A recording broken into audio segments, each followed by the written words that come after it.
Welcome once again to the 7th annual Celebrate the Love of Community.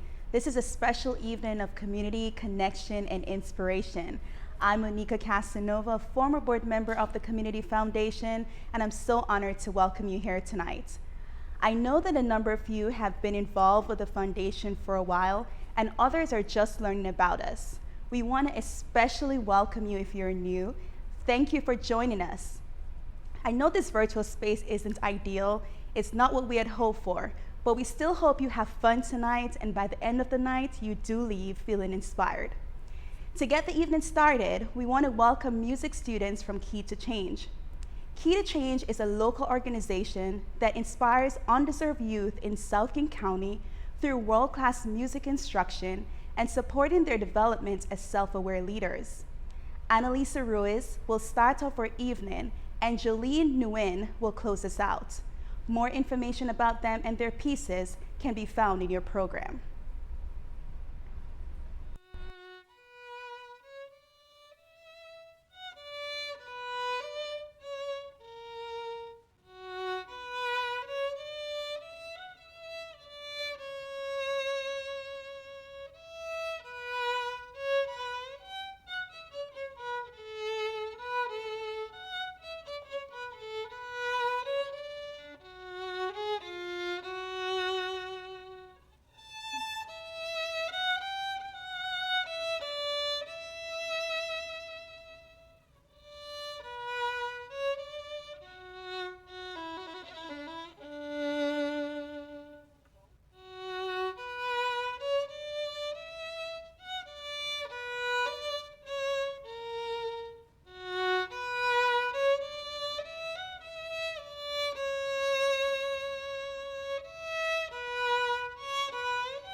Thank you for that beautiful music, Annalisa. In case you were wondering, Key to Change has a fund here at the Community Foundation, and we are happy to partner with them tonight, and we hope that you are as inspired as we were to learn more about their program. In the next 45 minutes, you will get to know other individuals and groups from our community. You'll learn how some of our regional organizations are responding to the pandemic. You'll be inspired by our montage of all the helpers in our community. You'll witness a conversation between a pillar leader and an emerging leader, and hopefully, you'll be inspired to become part of the Community Foundation Circle of Supporters. But before we get into the heart of the program tonight, we'd like to start by getting a feel for who is with us tonight. We have 2 questions we would like for you to answer, and you can do this by either texting the number on your screen or by clicking the link in your chat. So the first question that you will see is, what city are you from? So once again, you can text that answer to the number on your screen, or you can click the link in the chat, submit your answer, and when you're done, simply close out the link, and then we'll come back to the screen. All right, so I see some cities coming in. I see Seattle, I see Renton. Wow, all the way from LA. I see Philadelphia, Dallas, Bellevue, Kent. Thank you guys, welcome. Wow, very nice. Pennsylvania, Sammamish, great turnout. Thank you guys for doing that. And then we have another question here for you today. It's, what is an issue that you're passionate about? So once again, go ahead and text your answer to the number on your screen or click on the link in the chat. All right, so we have some topics coming up here. We have human trafficking, great. Equity, awesome. Mental awareness, perfect. Social justice, health, very nice. You guys are great at this. Climate. All right, thank you guys so much. Wasn't that fun? And thank you so much for participating. And I really hope that you were able to identify with some similar causes of your own or inspired to find out more about a particular cause that was mentioned. Before we go on, we need to take some time just to recognize some key partners. This evening will not be possible without them. First, we want to thank our sponsors who have provided generous financial support for this evening. Our community sponsors are Banner Bank, Viet Wa, and US Bank Charitable Services. All of these businesses are committed to investing millions of dollars into their communities, and we thank them so much for their generosity. Our connecting sponsor, Puget Sound Energy, has also been with us for many years. Thank you once again for supporting this event. We also like to thank our incredible list of supportive sponsors, Peter Ayel and Susan Umbrecht, Aquaquip, Columbia Bank, Kathy Kujini O'Neill, Marcy Maxwell, Bob Reeder, Renton Housing Authority, Valley Medical Center, and the Roger and Marlene Winter Fund. And we also want to thank our table sponsors who are listed on the screen. We also like to say many thanks to our table ambassadors, fund advisors, and other supporters who are listed in the program you received before this event. And finally, a big, big thank you to our Celebrate committee and the man behind the curtain who is doing all of our technical work and did the filming and video for this evening, Mr. Michael B. Main. Tonight is all about connection and celebrating the heroes and sheroes of our region. For 22 years, the foundation has captured the spirit of our area by playing a connector role around place, people, and purpose. First, we acknowledge our connection to place. What makes our region, Renton, South, and East King County, rich and vibrant are the many people, cultures, experiences, and history. When we talk about place, we acknowledge the land. It is a part of who we are. It's a mixture of our past, present, and our future. Tonight, we want to pause to acknowledge the land on which we stand as the traditional home of the Coast Salish people, the traditional home of all tribes and bands within the Duwamish, Suquamish, Tulalip, Muckleshoot, and Snoqualmie nations. Without them, we will not have access to this gathering. In honor of the original caretakers and those who are still here, we'll be making a $1,000 offering of what is raised tonight to the Naha Ilahi Fund, a local group that supports the leadership of Native women and girls and strengthens their connections within Native communities and cultures. If you'd like to know more about the Nahali Fund, You can access this information by clicking on the link that is now in your chat. Second, as you will see tonight, connection to people is at the heart of our work. Who makes up the Renton Regional Community Foundation? You do, and others like you, who care about the region. You are the community in our name. We work to connect people like you to ideas, resources, and other individuals who share common values and vision for this place. And it's important to connect around purpose. Each of us has an individual purpose or passion, the mark we want to make in the world. And together, we have a collective purpose. How are we shaping our community together so that everyone can thrive? This year, we witnessed the very best of people coming together around a common purpose to support and care for each other during a traumatic pandemic. We asked people to send in photos of the helpers in their community, which we will show you in a moment, after which you will witness a connecting conversation between two regional leaders, and then our executive director will share a few words. As you watch this photo montage, please feel free to get up, move around, and sing along, and let's celebrate all the work we have done this last year.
Lean on me, we are not strong, and I'll be your friend.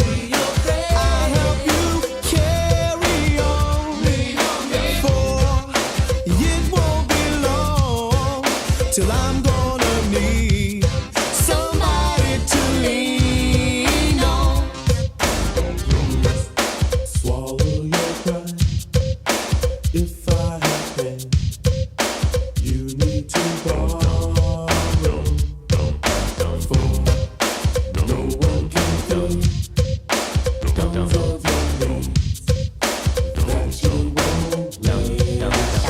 Lean on me, we are not strong.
when you need a friend. When you need a friend. Wasn't that fun? It surely warmed my heart, and I hope it warmed yours too. If COVID-19 has taught us anything, it's that we're hardwired for connection. Part of that connection involves listening to each other's stories, stories that give meaning, link us to common values, and inspire us for the journey ahead. It is in this spirit that we asked two people from our community to sit down and have a conversation. Shar Baker is a longtime community volunteer, and along with her husband, Jim, received a Lifetime of Achievement Award from the Community Foundation several years ago. And Ryan Kitar is the Executive Director of Renton Innovation Zone Partnership and a rising leader in the region. We hope you enjoyed their conversation. All right, Shar, can you please tell me about the work that you've done and what inspired you to do that work? It's been just thrilling to be a part of this community for many years. What made me do it, and I have to confess that maybe one of the reasons I do it is because it's fun. We always talk about, how wonderful it is that you do this and what great things you've done, but there's an energy in it, and there's something that I get out of it. It recharges my battery, and it's just thrilling for me to bring people together. That's my biggest joy, is bringing people in this community together. Gathering all the people together from the school district and from the chamber and from the city and other organizations in the city. It just thrills me, because when people come together and are having a good time and have energy, amazing things happen. Mm-hmm. Thank you for the IPAC. I went to Renton High School, and around that time is when it was brand new. So many assemblies, many school performances. I took a dance class on that stage. So thank you for that, and that contribution. How about you? I want to talk about you, because I've been practicing saying Renton Innovation Zone Partnerships. That's an amazing title, and I am so impressed with what you have done in the Skyway area. I am wondering what your passion was. I looked up one of the things that you said about you and your staff, and you said, "We're a team of makers, thinkers, explorers, and go-getters." I love that. Tell me about that. Just growing up in the neighborhood, there were a lot of things that we didn't have access to, opportunities for education, for arts, for jobs as a teenager. This has been a passion or vision of mine probably since high school. I wanted to do something for my neighborhood since then. I used to talk with one of my best friends about coming back and starting a mentoring program or some kind of just something for the kids. My team, it's important that we all come from those experiences. So the whole team has some connection currently or historically with the neighborhood.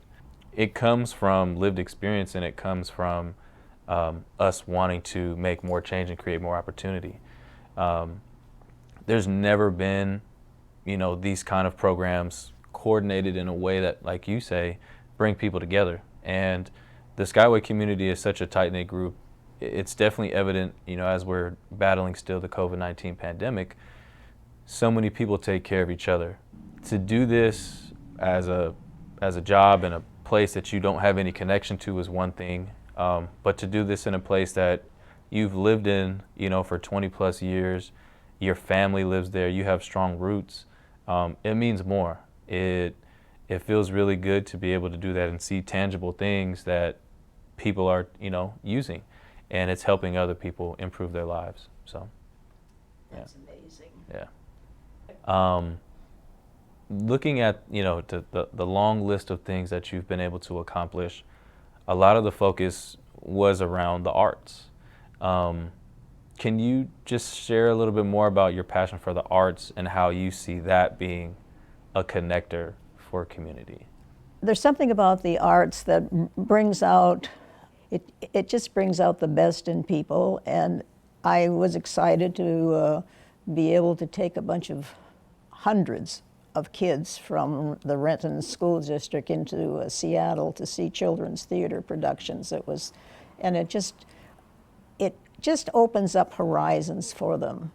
And art has just been a part of my life, and it's the most important part, I think, and I like what it brings out in other people as well. Every year we have a gathering of people called the Circle of Giving, and several people in the community give $1,000 and some less, and the idea is to give it out right away. And we gather around a table and we decide who's going to get the money.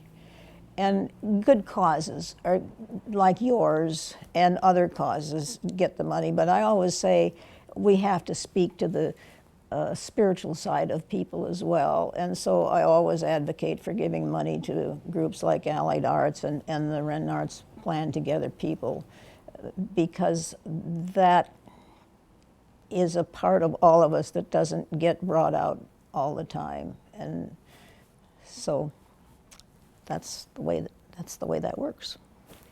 So there's the future. What are your dreams for the future? What would you like to see happen in this community? We have thought of new creative things to meet people's needs, to have fun, adjusting to a virtual world, and I think that serves as a foundation to build off of. As we transition into 2021 and think about what does life mean from here for everyone, it has to include those things, and we have to be able to adapt and make sure that everyone, is being thought of as we develop new things. And I think also too, just remembering to have fun along the way. I think 2020 kind of stripped that thought out of our minds for a lot of people, because it's being homebound and being safe. But there are still different ways to have fun. There are still different ways to enjoy people's spirits, people's presence, and I think that's something that I wish for everyone to still feel more of. So, yeah. My thought about our community and about our nation is I feel like we have so much healing that needs to be done. And I was thinking about stories and how we tell our stories, and it occurred to me that we have so many false stories out there now that we have to figure out how we can come together, and that starts a community. And that's what I told some other people is work in your community. Just start with your community and get to know each other, ask each other questions, and understand each other's point of view. And then maybe we can work together better.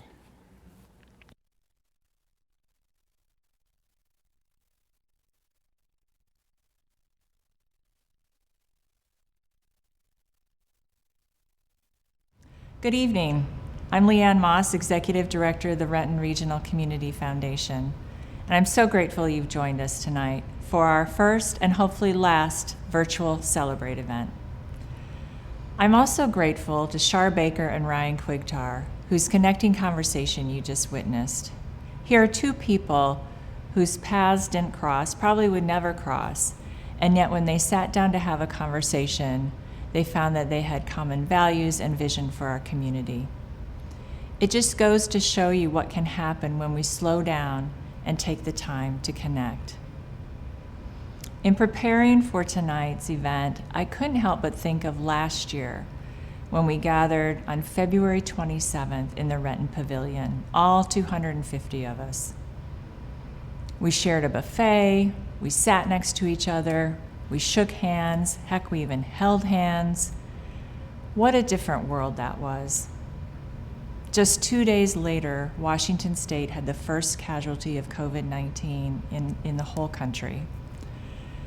Within a week, events were being shut down, and there was a hum of anxiety in the region. No one knew what was going to happen. There's no doubt that this year has tested us like never before. Some of us have been knocked to our knees. Nonprofit leaders, business leaders, neighbors and friends, the most vulnerable in our community has suffered trauma and burnout. The racial inequities that many of us knew were there were brought more into the light. Nationally, Black, Indigenous, people of color suffer the most from the pandemic, not only in lives lost, but also in economic impact. Here in South King County, we have the highest rate of coronavirus cases in all of King County, with the Asian Pacific Islander, Latinx and Hispanic communities, and Black communities suffering the most. So that's why in March of last year, we didn't waste any time to start our COVID-19 Response Fund, which we are now calling our Care Together Fund. Thanks to the generosity of many donors and fund advisors, we've been able to distribute nearly $300,000 to 54 organizations, primarily in South and East King County. Led by a committee of community-based leaders, we decided to prioritize organizations that are led by and serving Black, Indigenous, people of color, because they are the ones that are hit the hardest by this pandemic. 80% of our funding has gone to support food security issues, rental assistance, and 20% has gone to other things like mental health, safety, childcare, PPE, and other basic supplies. In addition to the funding, we started having weekly Zoom calls with nonprofit leaders so that they could connect with each other, share resources, and get support. The organizations in our area have faced one of their most challenging years, and yet they've done more than adapt their strategies. They've innovated, they've created new partnerships, and you'll hear some of their stories in a few minutes in our video. While our COVID-19 fund did amazing things, the majority of our granting last year came from our 70 funds that are supported by individuals and organizations. As you can see from the pie chart, we gave out $1.14 million in 2020, thanks to our fund holders and generous donors. Our largest fund, First Financial Northwest Fund, gave out just over $300,000 to organizations in our region. The majority of our funding went to support housing and health and basic services, followed by education and COVID-19 support, and then rounding out our grant making, we supported animal welfare, the arts, and other projects like census outreach. But just as important as the grant making is what's happened in our community that connects us to each other and to our common humanity. Some of you might recall that 2 days before Christmas, on December 23rd, there was a fire in the Green Tree apartment complex in Skyway. Fortunately, no one was seriously injured, but 17 families were displaced and lost their belongings. Fortuitously, the Skyway Coalition had created a Skyway Fund with us just a month or so before this happened. And within 3 days, $150,000 was raised from 1,500 people around our area. It was amazing. And thanks to those dollars, those families can now get another place to stay and get back on their feet. But that's not all. The Skyway Coalition also partnered with other community organizations and individuals to coordinate relief of donated items to help these displaced families. There's another example I want to share that shows the power of an individual act. Several weeks ago, we received a $10 check in the mail designated to the Butkus Fund, one of our funds that was started by Midge and Chuck Charbonneau that supports low-income seniors who need to get veterinarian care for their pets. I don't know about you, but I have a pet, and they're like a family member. And taking care of them is really critical. And when you don't have as many resources, it can be heartbreaking. In addition to this check was a note that said, "Thank you for saving my Lulu. I hope this helps a little bit." So these two stories of community coming together, many different partners, and then one individual being touched to return what was given to her is what makes our community rich. And it goes to show that everyone can participate, no matter what your bank account size is. As we look forward to 2021, I'd like to share some thoughts that we have on what it means to be in community. We've all been affected by the COVID-19 pandemic. There's also another pandemic in our country, and that is a racial injustice pandemic. Centuries of systemic racism has greatly impacted our community. It's affected people we love, our neighbors, our friends, our coworkers.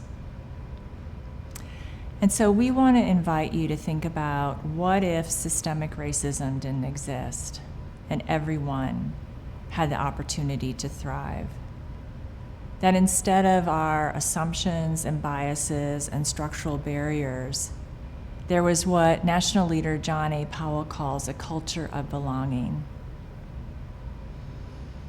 Belonging, he says, means taking action, changing systems, and creating new narratives that expand our circle of human concern. In her book, See No Stranger, Valerie Kaur shares a practice that she does to connect herself with all of humanity. As she walks down the street, or these days, looks on the screen, she looks at the people she doesn't know and she says, sister, aunt, brother, uncle, sibling. She does this to retrain her mind so that she doesn't see other people as the other, but sees them as part of herself, as the us. So as you watch this video and you ponder your positionality and influence, and you reflect on your role in the community, I invite you to think about how you want to be part of a new culture of belonging and justice in our region, how you can step into this vision where everyone belongs and no one is left behind.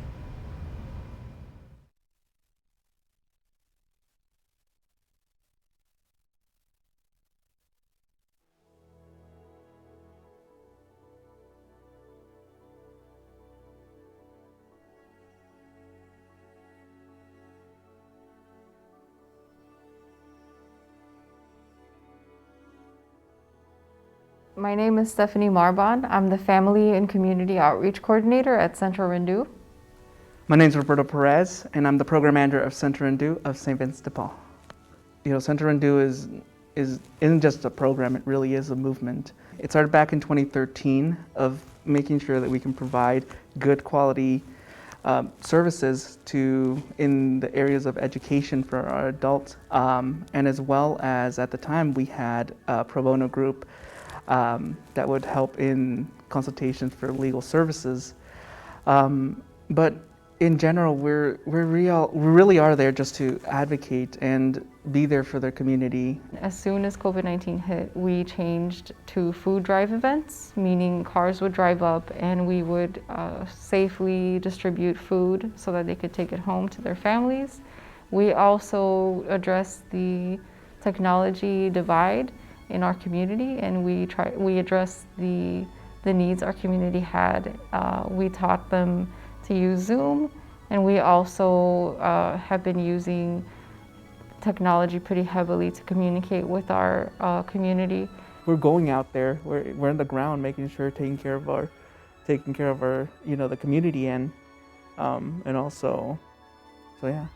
The Renton Regional Community Foundation has helped support us every step of the way in response to COVID-19 with an infusion of financial support, and it's been really supportive for us in order to do this difficult work in such a time of crisis.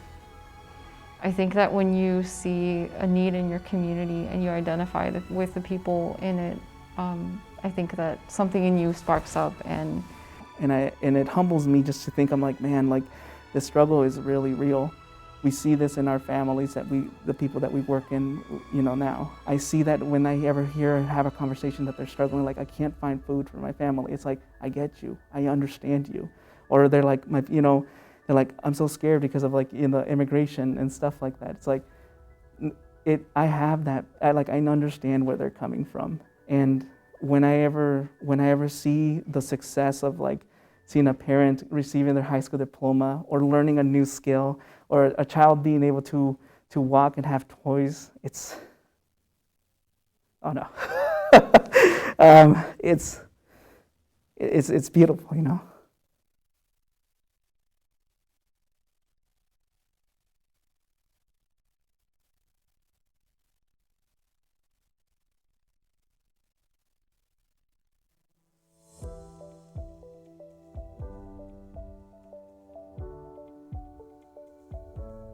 My name is Diana Veronica Krishna, and my pronouns are she and her. And I'm originally from Fiji Islands, and I work as a COVID-19 response coordinator for Utopia Seattle. My organization, caters for people from South Pacific, and we serve mostly gender diverse and queer folks living in Washington State. During COVID-19, our work expanded to people from all walks of life. We have done a lot of work around COVID-19, such as curbside food pickup, PPE distribution, and providing resources and things for our community at large. To help our folks, we try to prepare a lot of educational materials to better, equip them with knowledge and understanding, and also provided PPE, trained and created workshops so that people can know or understand what are the proper procedures around COVID-19. The Renton Regional Foundation has been not just provided us with financial support to help our sex worker community members, where we provided them with some help with financial assistance to pay their utility bills and rent and etc. But they have been continuously mentoring, giving us help in support, in mentoring, also encouraging us to continue to do the good work around COVID-19. If there are resources available out there, there have been several times when we were able to align that with their assistance. So they've been great help to us.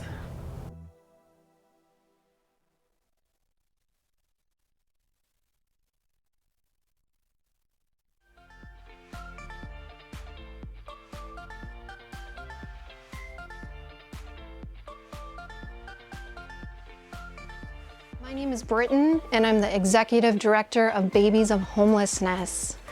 We are a nonprofit. We've been around for 4 years, just celebrated our 4-year birthday last month, and we provide diapers and basics free of charge to families experiencing homelessness and low-income housed families in King and Snohomish counties. We have a team of 3 staffers, 8 board members, and 66 volunteers, where we're literally driving out to families living in their cars, tent cities, encampments, shelters, wherever they may be. They can call. We run a 24-hour crisis line. They'll call, place an order. We will deliver within 72 hours. That's kind of what makes us unique. We don't place our families on a wait list. We don't make them navigate a maze of bureaucratic agencies. We meet them where they're at, and we get it to them immediately. We've always faced challenges with time, staffing, funding. COVID has exacerbated those challenges. People that used to have the means to donate aren't in the best financial positions to donate diapers, so we're navigating diaper shortages and price spikes. The Community Foundation has provided not just initial but ongoing support during the time of COVID. They've really been able to step up our supplies so that we can meet the growing demand in places like South King County, where 1, no diaper banks exist, and 2, we know that communities of color are disproportionately affected in terms of basic needs. So we're extremely grateful for the Community Foundation, and in 2021, that's where we're hyper-focused to expand services and identify more partners that are in need of our services.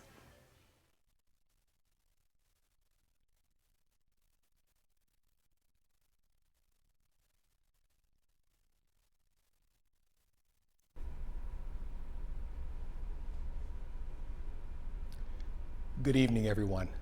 My name is Damian Padnod, and I'm a proud Renton Regional Community Foundation board member. Additionally, I serve as the superintendent of the Renton School District.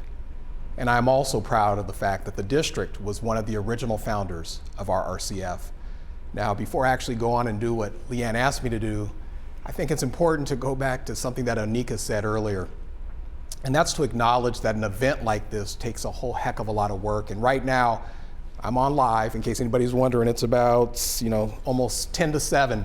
But there is a team here down in Pioneer Square who's putting this on. And whether an event is virtual or in person, it's important to acknowledge those who have done the real work to make tonight possible. And even though you just saw in a video that she refused to watch, I want to call out Miss Moss just to you deserve some more screen time. So Leanne, just come out of here. Ryan, might not come on out here. Say hello, there you go. And also already mentioned is Michael B. Main and his team, and Carrie Pravitz is upstairs. And so again, just if we could just, for a brief moment, indulge me and just do a virtual round of applause for them. And so again, it takes a heck of a lot of work to put on an event. And so a sincere thank you to Leanne and everyone involved in tonight. Now, during my time on the board, I've come to appreciate the deep-seated purpose of the Community Foundation, which is to harness the power of philanthropy so that our region can thrive and be a welcoming place for all. As you could see through the stories you just watched this evening, we do that by connecting people, ideas, and resources. This year, our connecting and philanthropic role was especially critical. Whether it was quickly forming the COVID-19 Response Fund, launching weekly support calls for nonprofits, or acting as a conduit through which 1,500 community members could support families displaced from a fire, we were able to help meet critical needs, largely benefiting our most vulnerable community members. As I'm sure you understand, the timeline for a full recovery from this pandemic is unknown. And meanwhile, the systemic strain in our community is continuing. This is why we at the Community Foundation are doubling down on our commitment to being a vital resource during this time of uncertainty, and we are asking you to join us. All of the proceeds from tonight's event will support another wave of COVID emergency response funding through what we are now calling our Care Together Fund. This fund will get resources out immediately while simultaneously helping us to create a plan for the future. Our goal for this year's event is $70,000. And thanks to sponsors and individuals who made gifts before the event, I'm happy to say that we are closing in on that goal and have just $18,000 to raise tonight. Some of those donors include former board members who together have contributed more than 10% towards our goal. I'm also happy to say that two couples, Peter Ayau and Susan Ormbrecht, and Candace Kachuk and Don Guthrie, are matching every gift up to $15,000. If you already have made a gift, thank you. And if you are inspired to want to seek to have a greater impact by giving again so that your gift is matched, thank you in advance for that gift as well. However, whatever you choose, know that your gift is a proactive statement of your investment in this region. You can either make your gift online by going to the link in the chat, or you can mail a check to the address on the screen. As you consider your contribution, we will have the pleasure of listening to Jolene Wynn, a student with Key to Change. After Jolene finishes up, Onika will be back to close the evening. At this time, the tables will also be open for another 15 minutes for you to visit with your table mates. Thank you.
From the bottom of my heart, I just want to say thank you to all that supported us tonight. Thank you for your efforts. Unfortunately, we have to say this is the end of our program. And I know you might want to stay and mingle with those at your table, so we'll keep this platform open for another 15 minutes. We do hope that you're now feeling even more connected to the power of community, and that we have inspired you to take even further action in making our community a better place. Thank you all again for joining us tonight, and I wish you and yours a wonderful rest of your evening, and have a good night.